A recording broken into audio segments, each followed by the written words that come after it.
welcome to the kitchen sink. We will chat, we will make you think. You will not want to go to the loo. You could miss a lot if you had that poo. Stay and watch and join in. Yeah!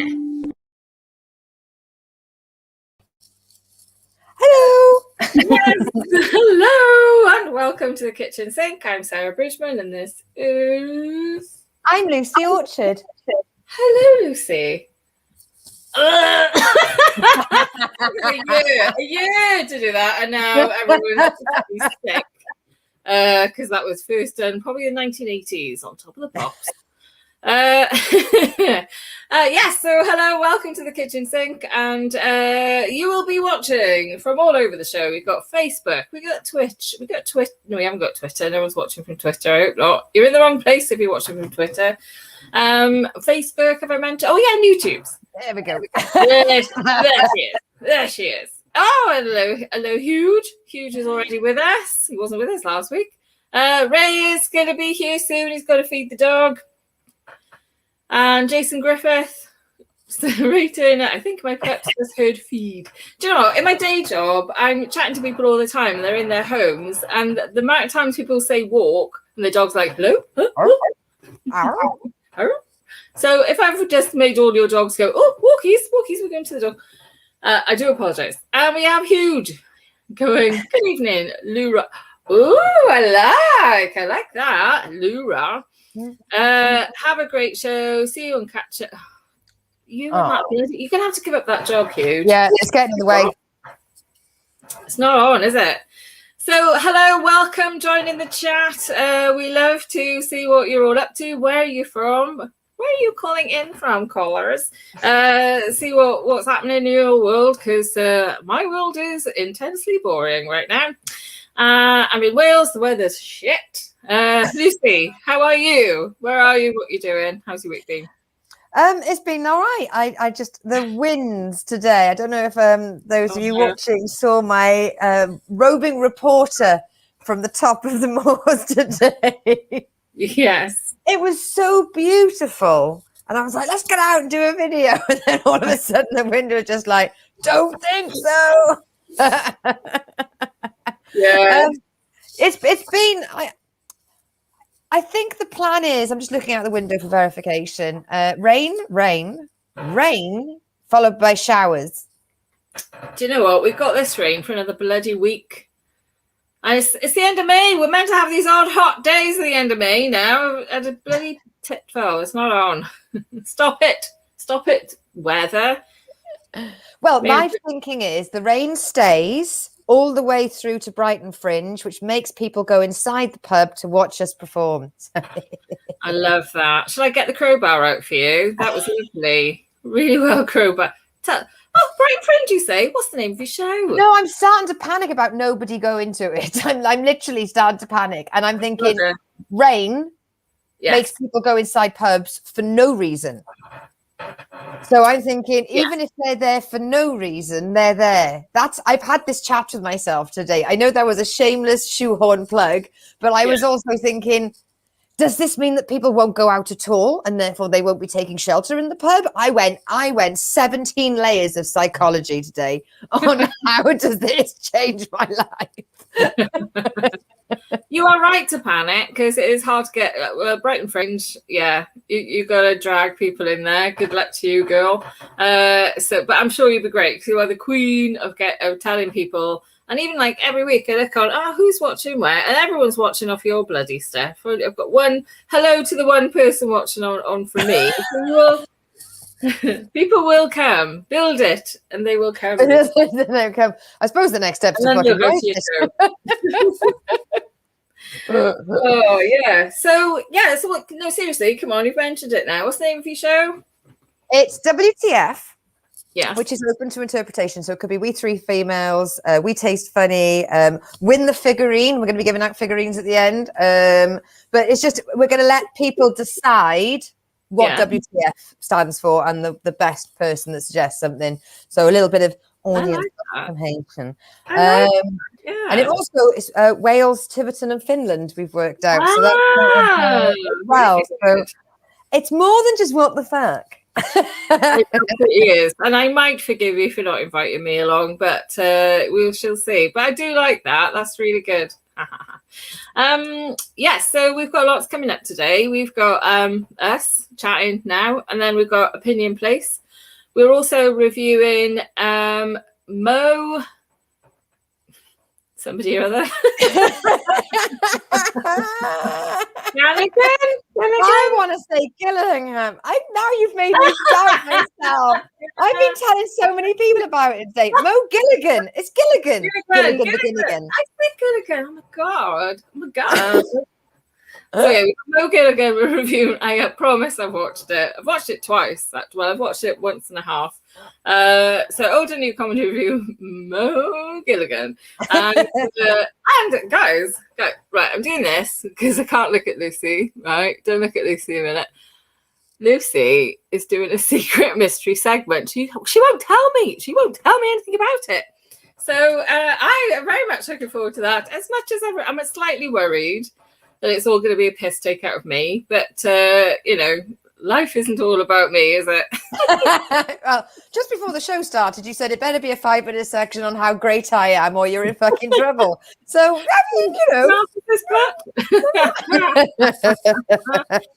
So, yes, very much looking forward to it. So it's going to be a good show. And then that's not enough. That's not enough. Hey, I feel like a market seller now. You don't want plates, you don't want crockery, you want the bedside table as well. You want everything. So as well as all this, we also have an amazing special guest, Pauline Eyre from Eyre-Leigh Doors. Yes, new podcast. So very much looking forward to chatting to her in 20 minutes. Ooh, better crack on then. So shall we opinion place it? I will do the intro. I'm just get the button ready. Right. So, ladies and gentlemen, oh my god. Right. So if only I've often got opinions, and I know through chatting with Lucy sometimes she does too. But where can we express these opinions? If only there was some dark corner of the internet that we could express ourselves. Well, now there is with Opinion Place. Opinion Place. Opinion Place. Say what you want. Get you in the face. Lovely. I wanted to go and put a bomb on the end of that, and as luck would have it, I've got a few drafts of all the other bloody stuff I got, but not that one. Typical. So we'll do our own bomb at the end. I've been going first recently. You go first. Go on. All right. My opinion, is it an opinion? It's more of a question, really. Right. Through one of my learners today, this is the crazy world of being a coach / teacher, came up sandwiches. Do you know where sandwiches came from? Well, I think the original derivation is Swedish, but then it came from the Earl of Sandwich because it was named after him, but he didn't invent meat and, 2 pieces of bread. It's very ambiguous, but it was sort of named after the Earl of Sandwich, but sandwiches, I think, existed before the name. Exactly. It was the Earl of Sandwich. But try spelling that. Try spelling sandwich if you're not quite sure how it's spelt and you don't know that sandwich is actually a name, right? So it needs to be, my opinion is sandwiches need to be renamed. So guys and ladies and anyone watching, please put your suggestions for what should we call sandwiches. Now I've got a couple of suggestions. Apparently like keema naan in Indian, so that's bread and meat. So we could just call it a filling and bread. So meat, bread, and cheese, bread, which seems a bit blokey, doesn't it? What are you eating? I'm eating cheese bread. What are you eating? Meat bread. Bread. Crayfish bread. Right? So there's got to be something slightly, more sophisticated that we could call sandwiches. I don't know, maybe hand platters, maybe, I don't know, food face, I don't know. Lucy, what have you got? You've got your hand up there. Yes, you can go. Yes. What would you like to call a sandwich? Food pockets. Food pocket. Ooh, I like that. It suggests that the bread is already a pocket, but there are items of bread out there that are already... Oh my God, I just got a sense what you were like in school. Lucy, you'd be like, what? Where's the fire extinguisher? It's going through a window. That face. What? So, yes, that was enjoyable. Sarnie, sandwich. Yeah, but you need to know that sandwich was the original name. I don't know. What do you think? Crisp bread. Well, I do like a butty. So tip butty, and also my friend from Scotland, a banjo. I don't know whether that has to be just bacon, but I'd love a bacon banjo. In Wales? Glasgow. That's Glasgow. Glasgow is a banjo. Yeah. In Wales, it'd be a bap. Yeah. Big bap, please. Yeah. We have baps on our feet and baps in our face. That's what we have. But don't have a dap bat because they're not very tasty. They'll be too chewy, like, you know. Jason, you can always do the Gen Z millennial thing, shorten it to like sass. It's a bit sass. Do you know, in Wales, in Swansea, we'll be doing that for donkey's years. Need a bit of sass, any mate? Smash it. And that's the end of my opinion. So sandwiches would just be a san. Fancy a san? Sarnie, sand. Yeah, but I think it just needs a whole name change because Sarnie is like short for sandwich. I just think it needs rebooting. We need to reboot the sandwich. Well, we could always wait for a sandwich to be in the popular tabloids for doing drugs or having a sex scandal. They'll soon change the name. Yeah, showing the pants, getting out of a car, that kind of thing. Yeah. Also, I realised because it came from the early sandwiches are technically bourgeoisie. So I just spat at my computer. I was not expecting. Yay, I win. I have never made myself a cheeky sandwich at midnight and thought, fuck me, I'm bourgeois. Well, you can. Now you can.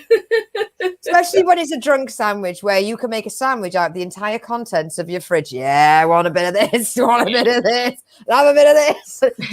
Just a snack. Ah. They just sell that would be sold in a New York deli. No worries. It's like, am I meant to eat it or climb it? It got to the point where you're eating it over the kitchen counter, and to save cleaning up, you've made it on kitchen roll instead of a plate. So the only evidence was a knife. No, that's so Radio 4. You're such a Radio 4 listener. You could, if I haven't got a plate spare, I'm just making it on the counter. Really, and not on the pizza. My mum's like, don't crumbs. Right, Lucy, what's your opinion? Have you got an opinion for us this? It is, and it's what am I even asking? Right. It's of the umbrella of male privilege. Okay, this is not a rant. It's not a rant. This is not Room 101. Although one day, Frank, give us a ring. But this week, whilst delivering my stuff in my truck, one man told me, good girl, which you know is my favourite praise for doing my job properly. One wanted to tell me. Where is he buried? He was a lovely guy. So I know he genuinely meant it as a compliment, but I genuinely fucking hate it. And then the other guy wanted to tell me my truck was in position. So to signal that to me, he went, shh, like I was a sheepdog. So I said, I hope you didn't just fucking whistle at me, mate.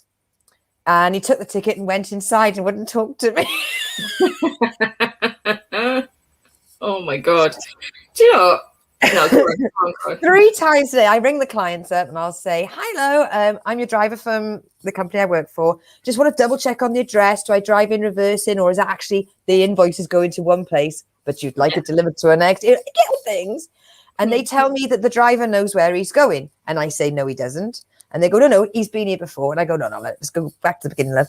I'm the driver. What? I'm the driver. What do you mean? I'm the driver. And the best topic this week was, ooh, well done. Do you know what? That's the validation I needed. We need to make a song called I'm the driver.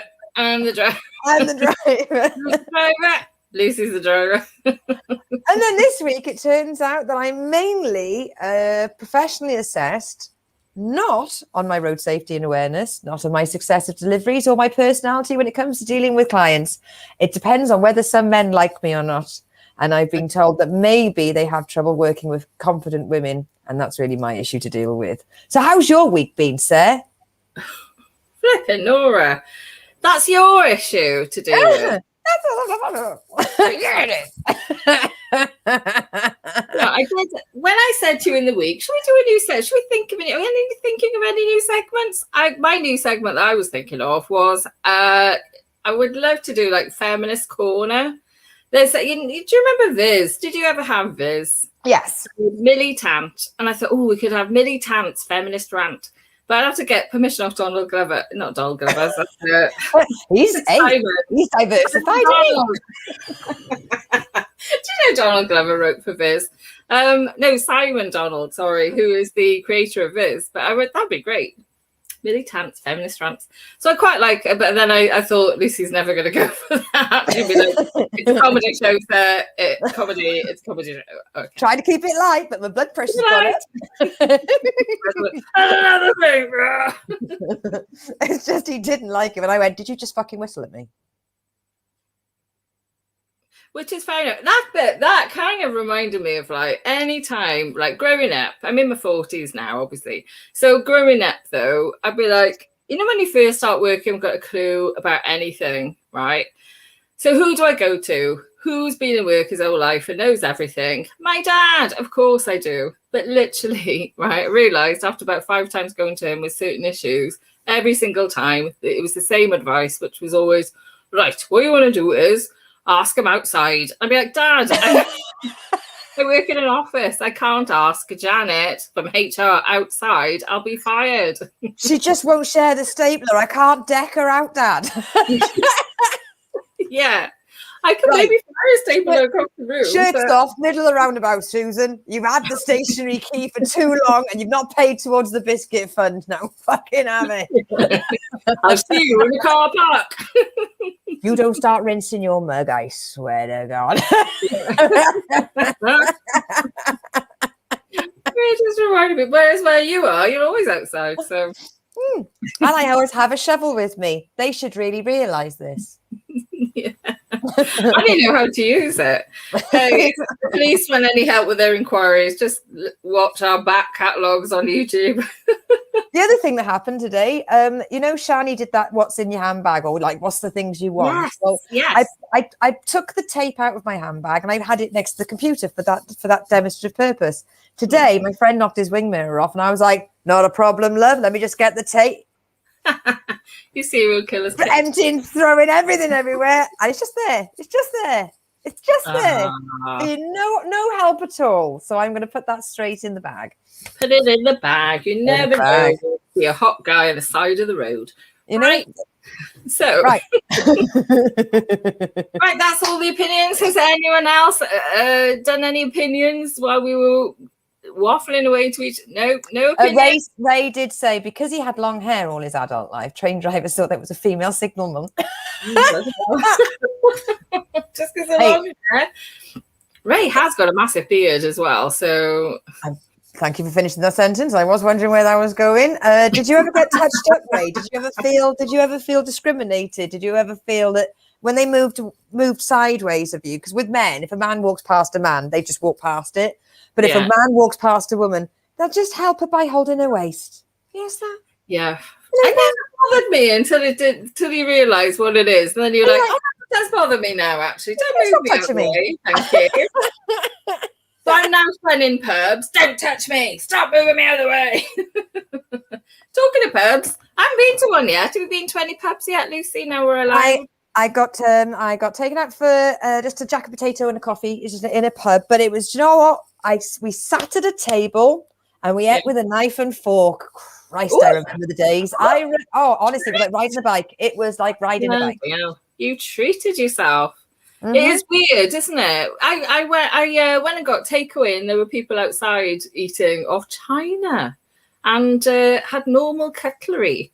I thought it was just weird. I was like, oh.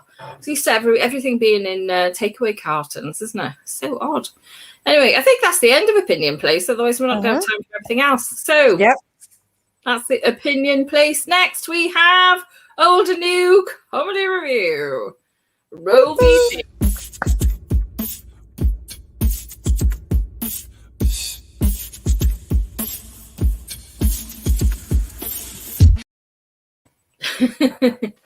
Show stealing bitch. The more I watch that VT, it makes me feel like Baby Jane. Hey, it's our show, Cat. So each week, Sarah and I take it in turns to nominate an old or a new comedy to review. And unbelievably, I chose a comedy that was from this century. Sarah was knocked down with a feather. I mean, on the back of this DVD, it will not be Roman numerals. So I chose the new, young, up-and-coming comedian who's only got his own bloody Netflix special. Mo Gilligan, Momentum. And it's available on Netflix. Sarah, what did you think, love? Well, I enjoyed it. I did enjoy it. Okay, right. He's really because neither of us has seen it. No. So and seen. Yeah. No, I enjoyed it. Okay. I did watch it 1.5 times purely because I thought maybe I was in a bad mood the first time I watched it. So I did enjoy it, and I did laugh out loud a couple of times. On the plus side, it looks very slick. I enjoy. He's got a live band on stage, which helps bump up some of the jokes. Good production values and stuff. No, I did enjoy it, and I tell you what, the kind of humor he does looks easy, but I bet it's a bloody bugger to actually do. It's basically an hour of observational material, and it's all observation, right? Yeah. So my plus side is it is funny, and he's very entertaining. He does lots of acts out. I have to say though, on the side down, not the downside, but I would take a couple of stars off for the fact that it is observational. It's just 1 hour of observational humor. I mean, it is clever, it is funny, but there's no twist. There's no real surprise. Highlights are the wedding. Talk about characters at a wedding and the way dads act and his act out with the dad. I thought it was really funny. I loved talking about his dad, the way his dad walks. He's a Rastafarian, and and especially Empress. Yes, you're right. I do like that. At the beginning, he's talking about women, and I was like, oh, my spidey senses are going up. But he did that well. It was quite funny. I realized, actually, because he was ragging on mothers, it was he's he wasn't punching down. He's punching it because it's authority. Talking about mothers from the point of view of a child, the mother is the authority. But so I did enjoy it. It's very entertaining. But it was an hour. We were 50 minutes in. I'm like, is he only going to talk about childhood? He talks about childhood, being a young adult. And the end bit was quite fun. I can't remember what it is now, but the end bit was a little bit different. But it was there's a song, didn't he? The most of it is friggin' an hour of this. I just thought, I wish he could have mixed it up a bit with different types of comedy. I just, I'm thinking, I don't want to compare him to Eddie Murphy exactly, but Eddie Murphy does a bit in Raw about the ice cream van. And what it's like for kids going to the ice cream van. And he's like, I get an ice cream and you haven't got, but and it's a 10-minute bit, if that, maybe 5-minute bit. Well, Mo Gilligan, Momentum is an hour of that. It's an hour of, remember what we were like when we were kids and teenagers. And it's fun and enjoyable. And that's all I have to say on the matter. It comes across instantly that this is observational comedy. Mm. And you wouldn't think to compare him to Michael McIntyre or Peter Kay, but that is the shelf that it would be sat on. Yeah. He comes across as very young. Yeah. And you just think, and you've got a fucking Netflix special. Good for you. I am so pleased. I tell you what, better than Sean Walsh's first bloody DVD. That was friggin' horrendous. I stopped watching it. But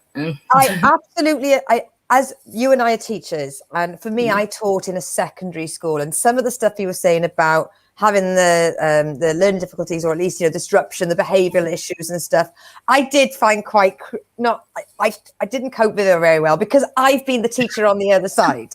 And you hate to think of a student going through that, and you're just thinking, I probably do remember that day where I was the teacher, which just broke. Like, fucking sit down. Maybe you were the actual.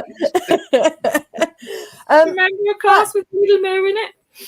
The adding of the music, it's very Alex Horn section, the music, the kind of vibe to it. But I mean, juxtaposition, you will not be able to. They are very different bands. Come on, the reggae lullabies, or at least, yes, that was come on. I mean, I'm gonna get my cousin Stephen's watching, and I know that my brother, they both need to watch this. I would sit down and watch this with them again, because it's not toxic masculinity, but it's a man's comedy set. Yeah. I think men would be able to sit down and watch this on their own without thinking, oh, I think I'm on my own. And I have to say, even though I'm not from his like London, you know, that nightclub, all the girls getting ready, listening to it, and if you had said, right, there's a taxi outside, do you want to go to a nightclub, I would have had my slingbacks on in 2 seconds. Yeah. I loved when he was talking about women, you know, in the nightclub. I just thought that was really good as well. So yeah. I mean, I know a lot of comedians don't like observational comedy. I don't know whether it's because you see it, you find it funny, you write it down. Maybe it's because there's no wordplay or thought or rule of 3. It's just a case of see it, say it, see it, say it. I genuinely really liked it. And just that adding of the band, you smooth bastard. So I think that's a good review, actually. And I genuinely, I can't wait to see where this kid goes, because is he just going to be that observation? I mean, look, it didn't fucking hurt Peter Kay, did it? No, exactly. And I would say he's only maybe if he works hard, he's like Peter Kay at the time when he came out. It was like he was something amazing, something special. And it was just that people he over marketed. He just put too much stuff out. And there was at a point where I was like, you're just rinsing us now, Pete. That was exactly the same friggin' thing. You know, he put out a special, and then it would be the same material in a book, and the same material chopped up and into a different. Hey, and if you're lucky, the BBC will chop that up and make another special out of that special and call it a highlights package. Yes. Come on, you're rinsing us way too. And I didn't like that.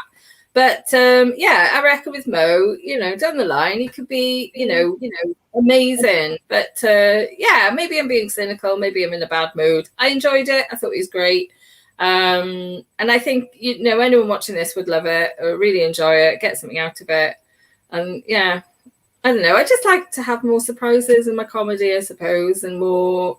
Yeah, but there we go. But yeah, good. Thank you for suggesting it. At least it wasn't 50 years old, so I appreciate it. Next time it's mine, don't worry, I'll go back to the 1940s or something black and white, just to get that level back in. Yeah. All right, time is kicking on. Right. Yes. So what's your suggestion?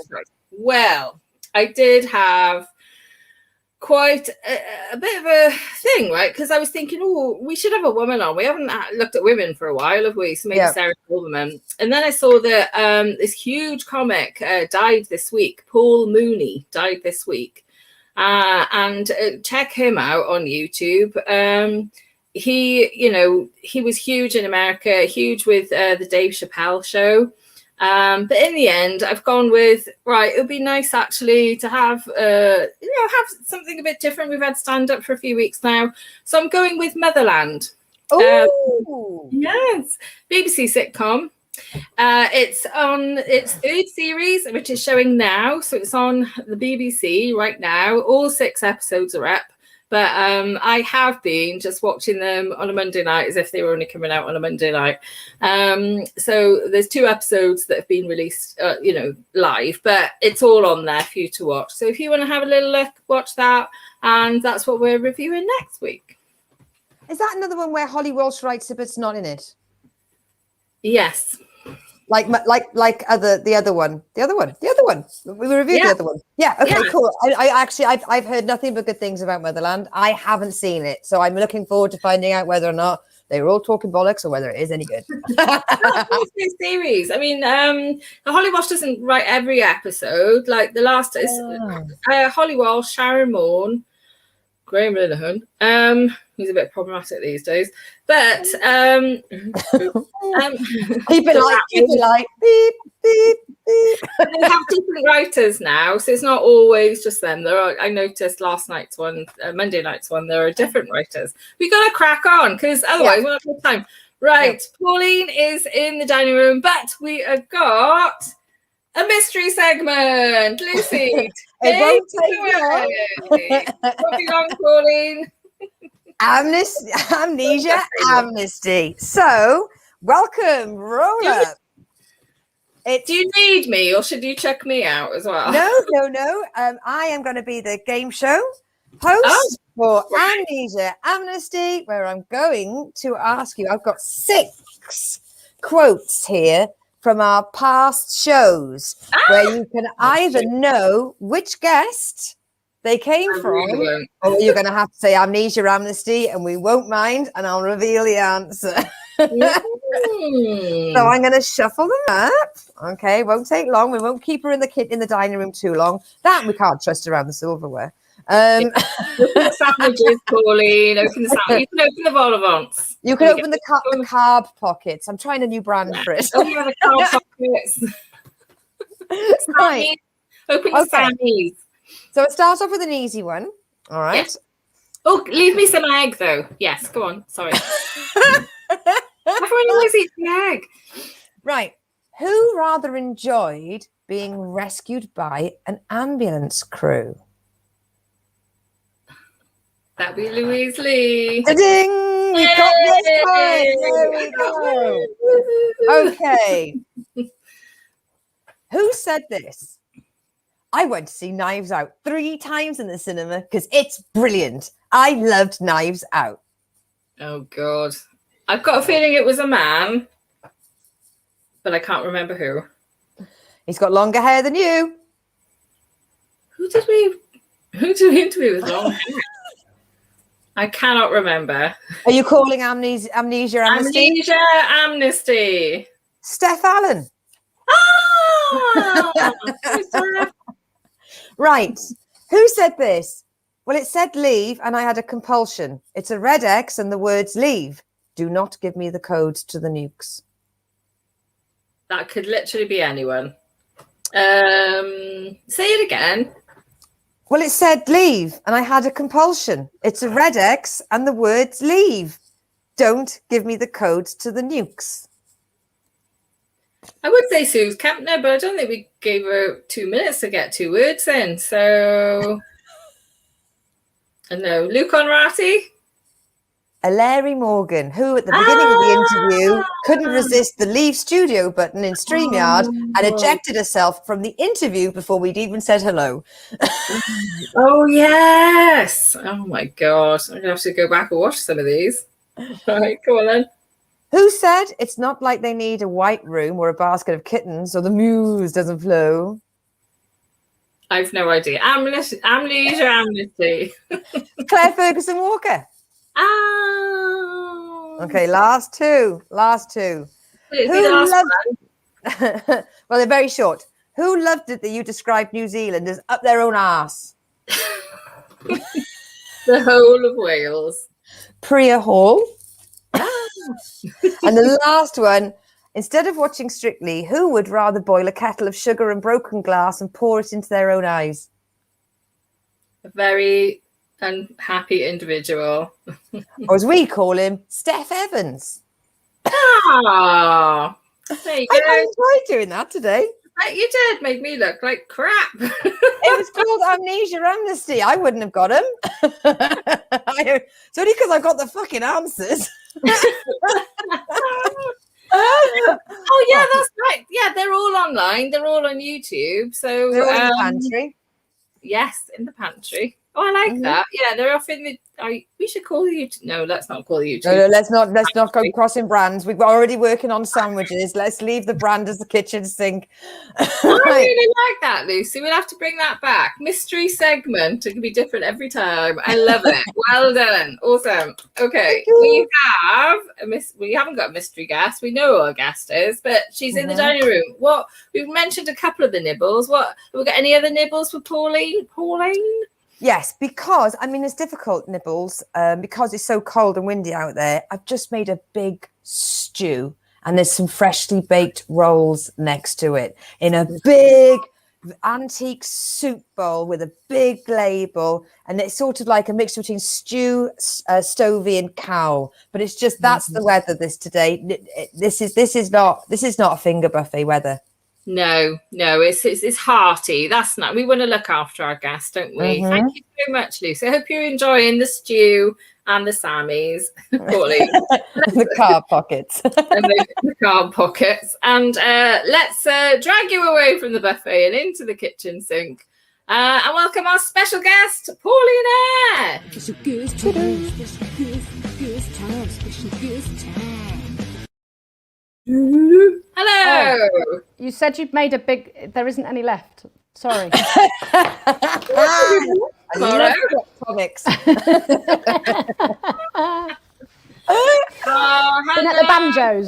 Hello, how are you? I'm well, thanks. How are you? I'm all right. I'm aching all over. I am. I had my second vaccine today, and I'm aching all over. Nothing to do with the vaccine. Did a big fat workout yesterday. I'm glad you said workout. I was worried that was going to be something else. That doesn't leave me stiff. Yeah. Thank you for coming on the show. Thank you. Thank you for having me. It's lovely to be here. I've actually been listening to a lot of the podcasts like back to back to get ready for it. So when you listen to a lot of podcasts, you actually believe you know people now.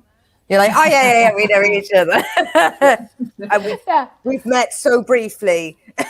We have, but if you've listened to the podcast, then you'll know that I cackle. Every time one comes out, it's like, can you stop cackling? And then Louise says, yeah, we got the guy to edit out all the cackling. And I went, I wasn't so bad this week. No, it all got edited out, bitch.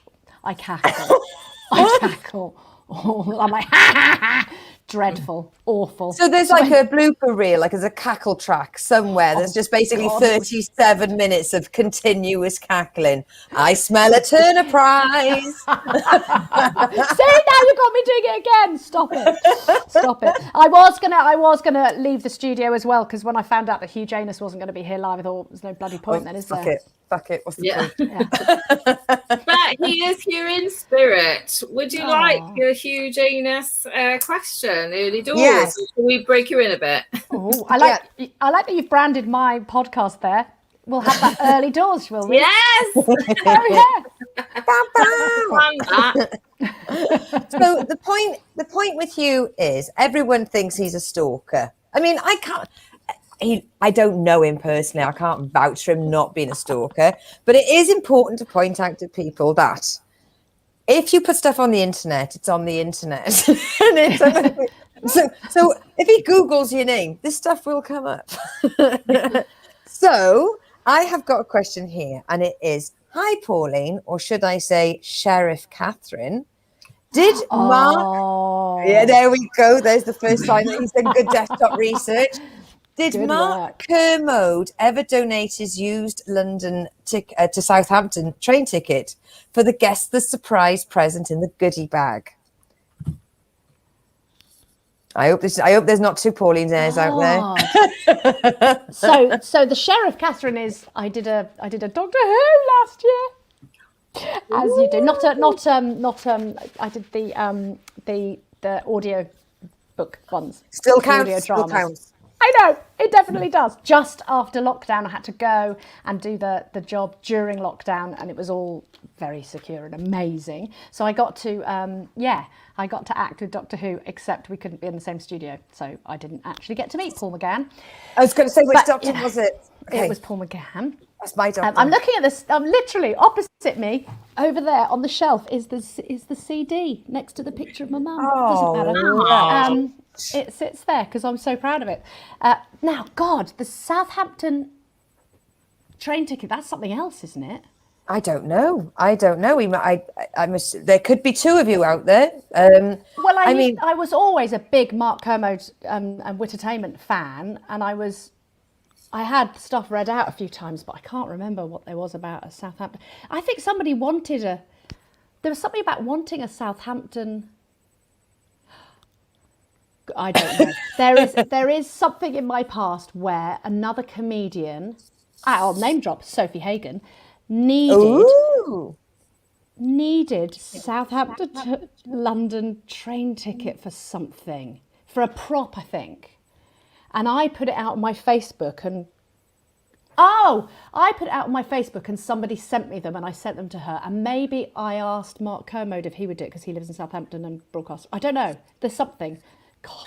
Amnesia amnesty. I don't know. It's catching on. It's gonna kick off. Amnesia It was a good one. amnesty. Well done, Lucy. That's brought a lot of questions coming in now. So I know do have you lots of different jobs. I just got to say, so I mean, women wear so many hats. Don't we? It's tiresome how many roles we can play in a day, darling. So I always look so pretty in them.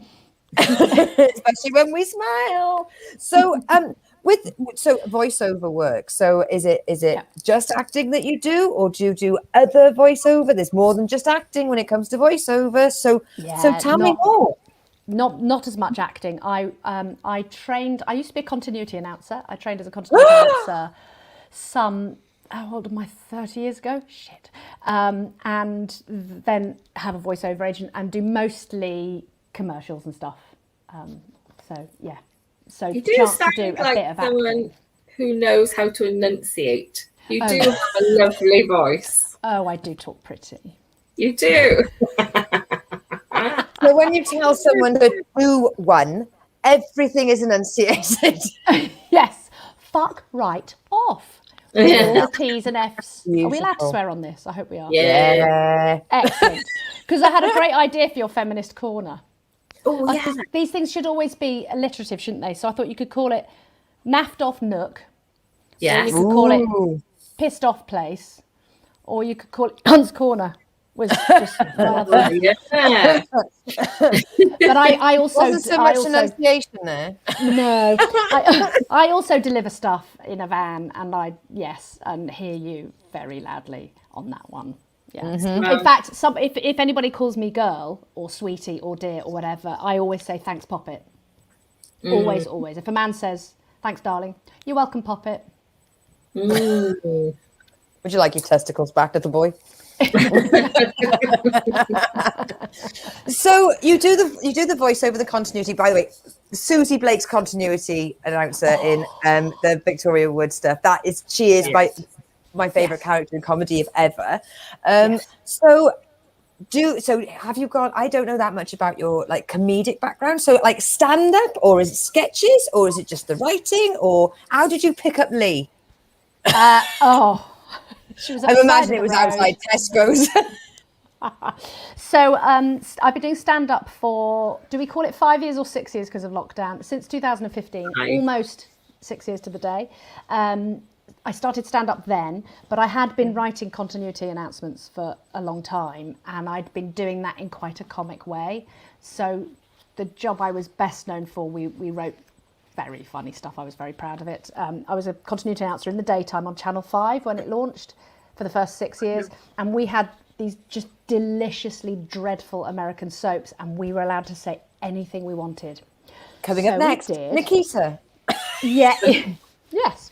Only it was 3 minutes of end credits on the end of Sunset Beach, and we filled them, and we had viewer letters, and we loved the programme, and we would just write loads of stuff around that. So I had it was. I was so proud of that. Best job I ever had. So I had always wanted to. Well, I did a drama degree. Always wanted to act. Went to college to do my drama degree. Discovered I couldn't act. Oops. And then spent the next 30 years doing any job that put me at the front, basically. And it wasn't until I started comedy at 48 years old. And I distinctly remember walking on stage for the first time and going, oh, bloody hell, it was this all along. And it was, so, and then I've just done it a lot ever since. 600 Oh, years. well done. Yeah. What made you think you couldn't act? You've gone into drama school, so... No, it was a drama degree, it wasn't drama school, and the evidence was strong. Right. I can audition quite well, and I got into a really big production in my first year where I was the lead role, and I had like 7 solos to sing and everything, and I was shocking. Really shocking, and I knew I was, and I felt uncomfortable, and so I'm yes. So what's that? Being able to do comedy but not able to do comedy. I can voice act because I can. It's just about being in somebody else's body. I'm not very good at, so I'm just too aware of myself, and that's why I love comedy, because you can be yourself and a bigger, sillier version of yourself, and it's not another character getting all the attention. Yeah. We hear you. Yeah, I know exactly what you mean. Yeah.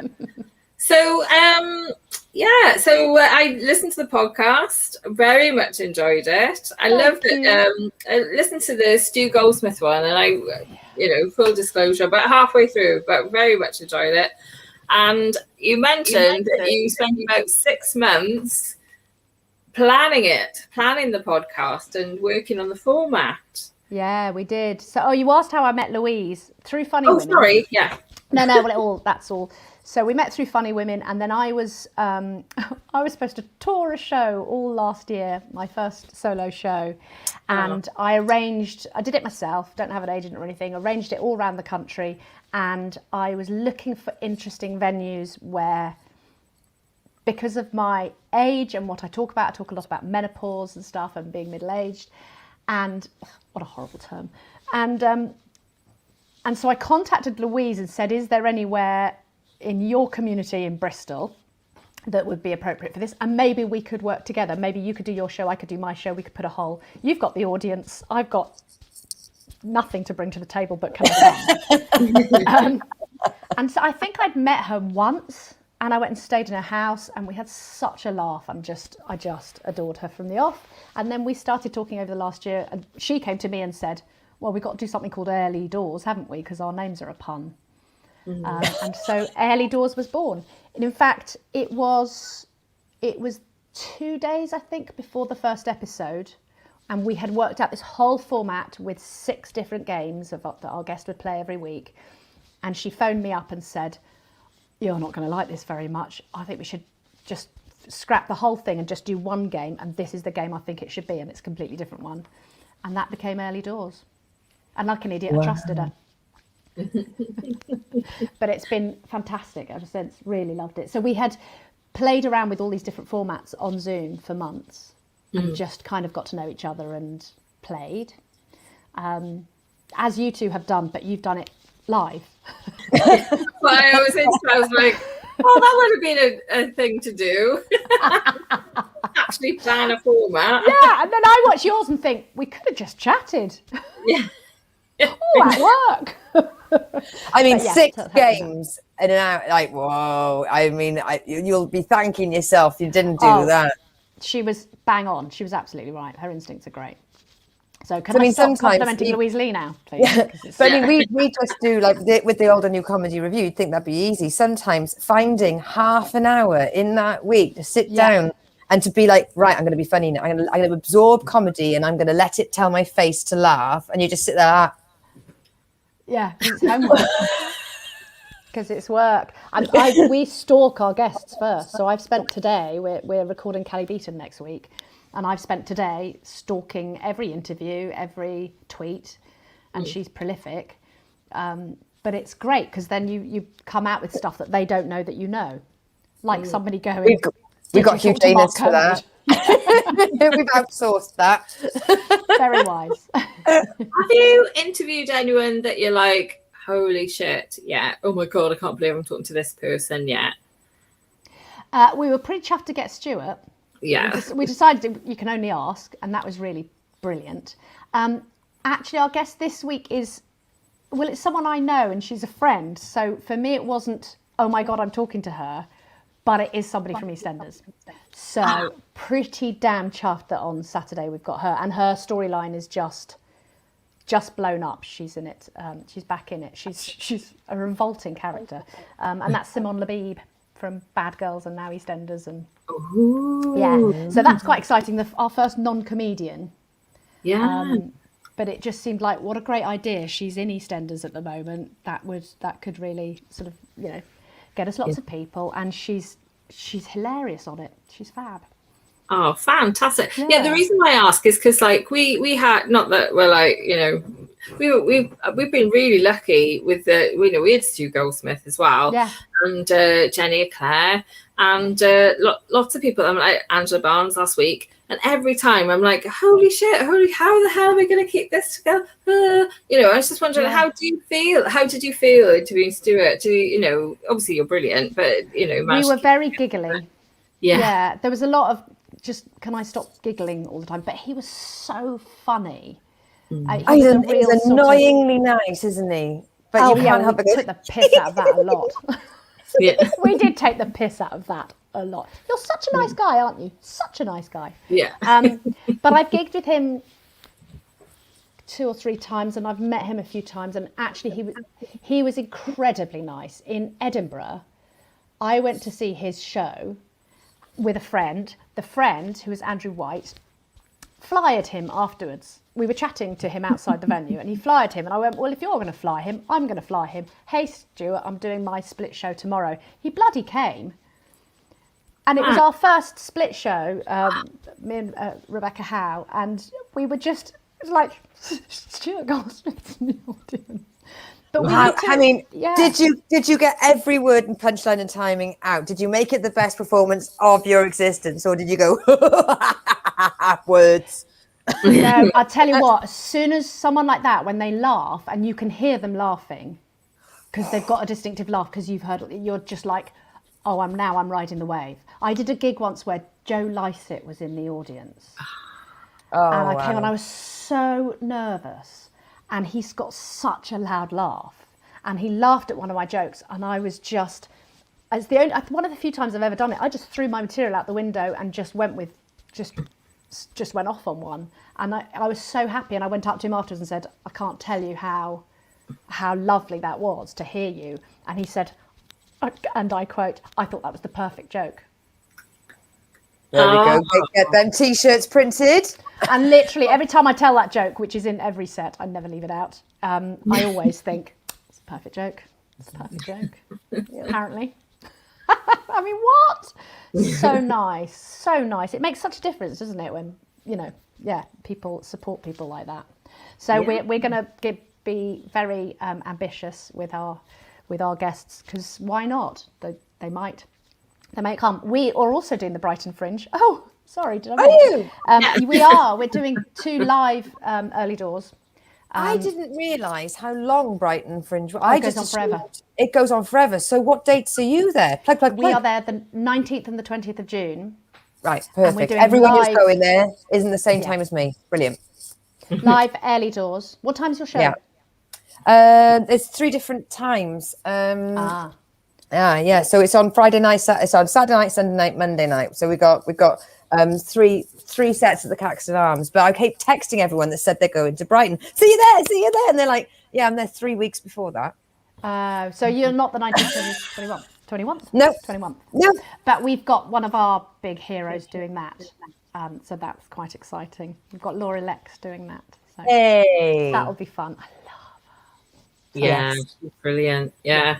Oh, that would be great. Yeah. Listen to our show.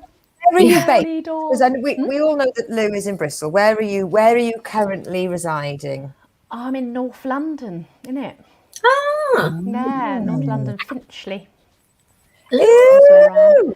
Yeah, so proper up in the big smoke. See, I'm fascinated by this because I've got friends who are comedians in London and I've got friends who are comedians outside of London. And it's interesting to see how many different ecosystems there are of the stand-up world. Whether or not you've got people that who live in London, but they keep travelling and they'll go an hour, 2 hours, they'll go anywhere. Northampton, That's me. you know, any. Do you like to gig in London, or given that, hey, let's call it a scenario. You're allowed to gig every night of the week. Hang on, make the noise. Door number 1. You can gig every night of the week. It's either going to be in London or it's going to be out of London. What would you choose? Out of London, but yeah, I'd need someone to drive me if it was every night. I'm 54. I prefer out of London because I get paid when I go out of London. So when I go to London gigs, they don't tend to be paid, apart from my own. And the audiences are older. So when I was doing open mic in London every night of the week or 5 times a week, that's exaggeration, 3 to 4, it was lovely and I loved it and I made lots of friends, but the audience and all the other acts were young, much, much younger than me, in their 20s and 30s. And then as soon as I started getting onto the pro circuit, it's like you're in a pub in Bognor Regis or Eastbourne or whatever. It's like, here are my people. And I would come out and talk about menopause and I'm looking at the audience and they are couples in their 40s. There's 5 women in the back row fanning themselves. Yeah, hello. Hello, my people. And the first time I did that, I remember one of the other acts going, oh my God, look at the audience. I was going to do my Ibiza stuff. And I just remember thinking, yeah, fuck you. These are my people. Yeah. And I was going, do your Ibiza stuff, babe. It's really good. I did my first student gig with he's my comedy brother, Phil. He's from Bristol. And we both did a joke and the audience just stared right through us. Yeah. And I realised that one of my tags was, we don't have mains gas or mains drains. Well, these little boys and girls have never paid a big boy bill. Therefore, doesn't know what that line means. And Phil's joke was about having a job interview. Again, outside of their wheelhouses. And we were just like, fucking hate students. If there's any students watching, still stand by it. Yeah. I feel like one day I'll, by mistake, book a student gig because I would never do it deliberately because why? But actually, I'm their mum. So I quite like the idea of going, all right, darling, this is what your mum's going through right now. Yeah. Which is quite fun. I did a gig in Oxford once, and it was Oxford Uni, one of the Oxford unis, and it was for mirth control as well. So there's me trying my best. And it was literally a sea of children. And of course, because it's Oxford, they spent their whole life indoors studying, so even less life experience. And one of them looked genuinely like he'd just come out of war zone. After my slides was like, sorry. Being affected by any issues raised by Sarah's comedy, please dial. I did. God. Like, he couldn't look at me. He just couldn't look. Whereas, to be fair, in London, people would come up afterwards and say, oh, my mum's gone through menopause, or I can relate to that because of my mum or whatever. So they were always, I did okay because people were, well, I find young people talking about their love life and Tinder and stuff, if it's good, I find them funny. But if I was doing, at least no one else was talking about what I was talking about. Yeah. So there is that. But I do remember somebody coming up to me in the pub and going, at the bar, my mum's going through menopause. You really made me laugh because it really made me think about her and what she's like. It's like, oh, good, okay. Yeah. I mean, you don't look young enough to be my daughter, but... You see Davina McCall's documentary on Channel 4 about menopause? I have not watched it yet because I was still recovering from Flushfest at the time. Right. I spent the weekend at Flushfest, which is a menopause conference, and brilliant. And I performed there and ran some workshops. So I was utterly menopaused out, but I've got it. It's on my list. It's definitely going to get watched. I love that she did that. Good for her. Yeah, she's really good. I'm giving it a few weeks before I go to the doctors and talk about HRT. They're sick to death of women going, right, get me on the HRT, mate. There was literally an hour of doing. Do you know how much training GPs get in menopause? Half a day, I think it was, something like that. None. Is it a leaflet? Nothing. Nothing. Unless they go seeking it out. How many patients will they have with menopause stuff? It was a 52% eventually. Conference. Yeah. Are they gonna treat us now after this conference? I love that they call it Slush Fest. That's brilliant. Slush Fest, brilliant. It was it was supposed to be in Perth. Well, it was from Perth, but I did it from London. Yeah. Sadly, didn't get to go to Perth. But it was absolutely brilliant. Just listening to people talking about it and doing workshops and stuff all weekend. Really good. Really good. Have you got any hot tips for me? Hot tips. Hot tips. Get over flushes. Wake it up in a bath of sweat. What? What are we gonna do? Get one of them on your thigh. Ooh. Sexy stuff. HRT patch. Yeah, patches. Really making a difference. Really making a difference. Right. Yeah. I'm off. I don't get this was touched on in the program, but I don't get why it can't be over the counter. It's like it's not a brain changing. Can you overdose on it?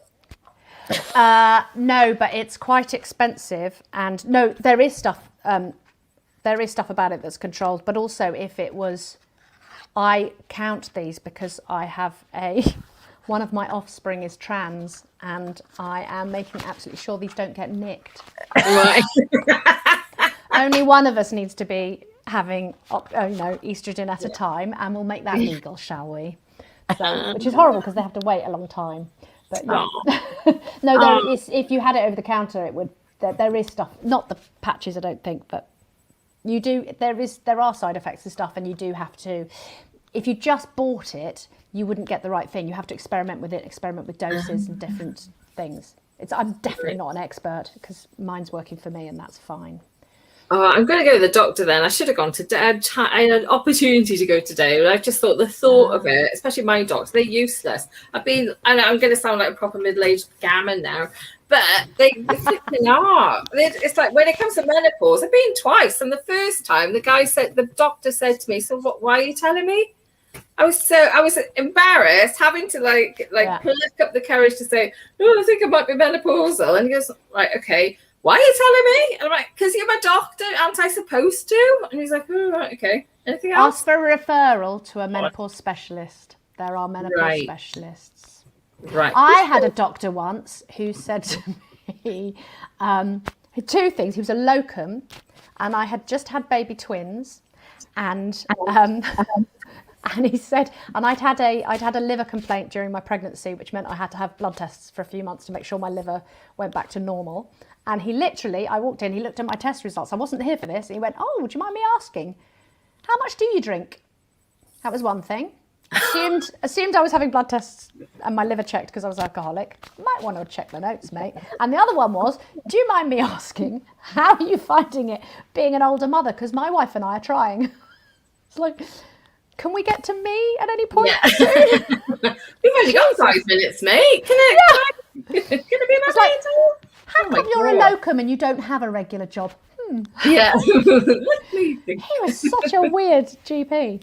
Weird. Oh, well, yeah. So, Lucy, have you got any more questions for our lovely Pauline? I'm just really impressed that the more comedians we talk to, the more there seems to be this army of women. I mean, I was 38 when I started. Sarah, you weren't 21 when you started. How old were you, love? I was 34. 34. No, was I 34, 35, something like that, mid-30s, something like that. I think Angela Barnes said last week she was 33. Do you know what I mean? I'm liking the fact that there's this army of female comedians that have gone out, actually lived. Yeah. And have got experiences. And we're not going to be telling the same jokes. Not that there's anything wrong with Tinder and penis jokes. I love a dick joke. But maybe diversify. And and that's what's so lovely when you have a whole night of comedy and you have different people. Then it's just nice to hear different voices, isn't it? It's each act is a palate cleanser. We've all brought something different to the table, and I'm maybe I'm only noticing those acts because of being an older female comedian. Maybe I'm just magneting towards them, but I'd much rather it that way, to be honest. Comedians and politicians, really, you should get some life experience first, babe.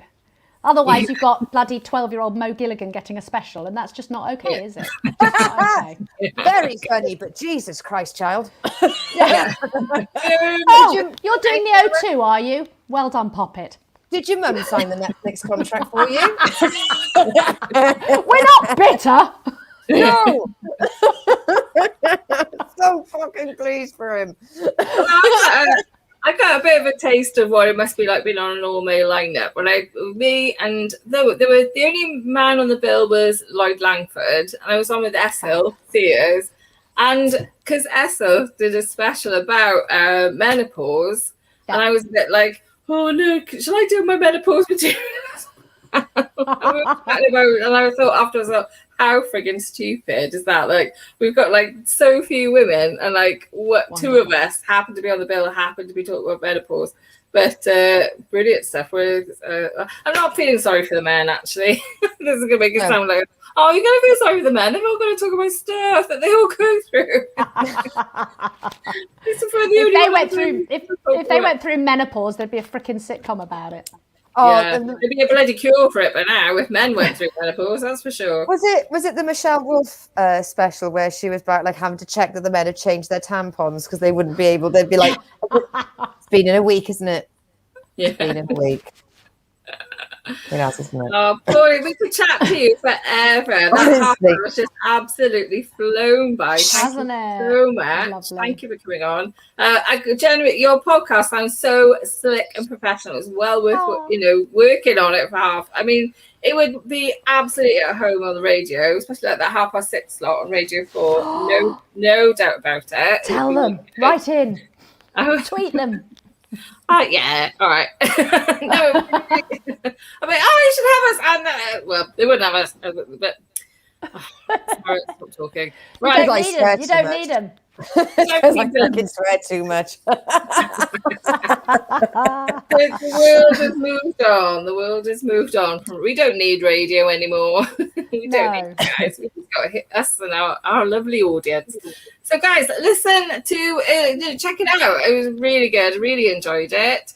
Pauline, thank you so much for coming on the show. When can me and Lucy come on? We'd love to come on and talk to the Dominic. Can we do it as a double? That would be a laugh. Yes. Are your doors open to a double? Our flaps are always open, love. There's no problem there. That's a great idea. We'll do our first double. Louise, we're doing a double. Oh, yes, we could have you both back. And if we could come on the sync, and if we could come to that, that would be amazing. Oh, it'd be like crossover. We should do a crossover. Podcast crossover. What? Hey, if they can do it on the Drunk Solving Murder Crimes Guilty Feminist special. That was brilliant when they did those. It was brilliant. She did a whole week of them, didn't she? It was fantastic. Love Guilty Feminist. I'm so glad that you came on, and thank you so much for having me. Thank you for promoting the show as well. Sometimes people don't. Oh, well, thank you for having Angela Barnes on the week before so that loads of people would come this week going, oh, this is obviously brilliant. Yes. We did it just for you, sweetheart. Well, give our love to Lou and see you very soon. I wish we were crossing at Brighton, but have a wonderful fringe. And you, enjoy. Thank you so much, Pauline. Do we start calling it the Eyre-Leigh Morgan? Just press leave. We have to start. Could you just Eyre-Leigh Morgan? Oh. Do you know what? I genuinely, because when you listen to a show that you begin to, you hear people's voices, you hear them talk, you hear their opinions, and you think, oh yeah, I know them. And then you think, no, I don't, do I? You told me that when I marched up to Andy Peters in a Costa in Swansea. But just because we see these people on TV. He did not appreciate me saying, I remember you when you used to do Ed the Duck. Because he was with a very young, hot guy at the time, so he went. And he basically went on to run the BBC. Then, so he did a bit more. Oh, do you know what? That's just brought to my mind. I follow Jason Manford on Facebook because his updates are very, very funny, and he's got a new sort of afternoon quiz show. It's not like Only Connect or whatever, but just words go off on a board. On TV. It's on BBC or ITV, but it's sort of that afternoon game show. He said his nan loves it. It's always wanted to do a show that his nan would actually love. And somebody then went underneath going, the BBC covered up Harvard Jimmy Savile. What? And do you know what Jason came back with? So I take it you're not using any Apple products due to their slave labor, or enjoying Hugo Boss due to the fact they made Nazi outfits, and he listed about 75 different companies, and it's just like so. And by the way, I don't know anyone who worked here when Jimmy Savile was around, because that was a while ago. What he thought about that, didn't he? Flipping heck. Yeah, it was just brilliant. I loved that. I started following him after that the panel, not the panel, the comedy that we watched, Muddle Class. I couldn't think of the words, so I was trying to get them out of the air. What's she doing? She's talking grabby. We've got a comment on the chat from Ray. She was so good. The kitchen sink guests never disappoint. Well, I mean, this was our penultimate show, but not of ever and ever and ever and ever and ever and ever. It was just the fact that we are going to be taking a little break, a little sabbatical, for some live gigging. Yes. Which it's gonna have to. We had to happen eventually. Eventually, we had to leave the house eventually. But until then, we've got our finale show of this season, and it's going to be Ursula Carlson, the Netflix special lady of Overqualified Loser, panelist from the Masked Singer, and I have to say, some of the guests that are mind-blowingly big and famous and important are the most humble and genuine. And she has been an absolute star. Can't believe she's coming on the show. I know. So good. So good. So Ursula, I had to use a small speculum when I went for my smear test. Yeah. No, I'll go with it. I'll think of a different opener. Bond with your small vaginas. I don't have that issue. Hope you're not listening, Dad. Well, I mean, I'm going to try and find some words. I've never seen Lucy Orchard speechless before. And that's all it took us to talk about my vagina. I was going to say, well, I suppose that's wear and tear. And then I realised, what a terrible statement to say out loud in response to one of my closest friends' vagina. It's just like, it's going to, and then, you speak. Let's do that when in doubt. Did you do that? I think it's time for us to leave. Yes, it is. But please, come on. For the last one, here's last push. Yeah. So we've got Motherland for the review. Everyone, come on, at least watch one episode. If you can't find it on the BBC because you're from Americas, etc., have a look on YouTube. There will be clips. You'll be able to get an idea of it. Try Googling it. You never know. Somebody might have accidentally put it on a Facebook. I always type it into, when I want to find things I can't find, I type it into Facebook. And I think it's like whole episode or whole movie. I usually write it that way. That's how I got the Labyrinth. So please watch the review, watch Motherland. And if you get chance, if you haven't already watched Ursula's Netflix special, Overqualified Loser, you will not be disappointed. I watched it and then I watched it again with my mother. And it's not, it's lady comedy. I think she'll make it quite clear that's not a wheelhouse. Sarah, thank you very much for another episode. Your hair looks beautiful, babe. Thank you, darling. Just thought nobody mentioned it. So, it mainly it was brushed, but then the wind reporting.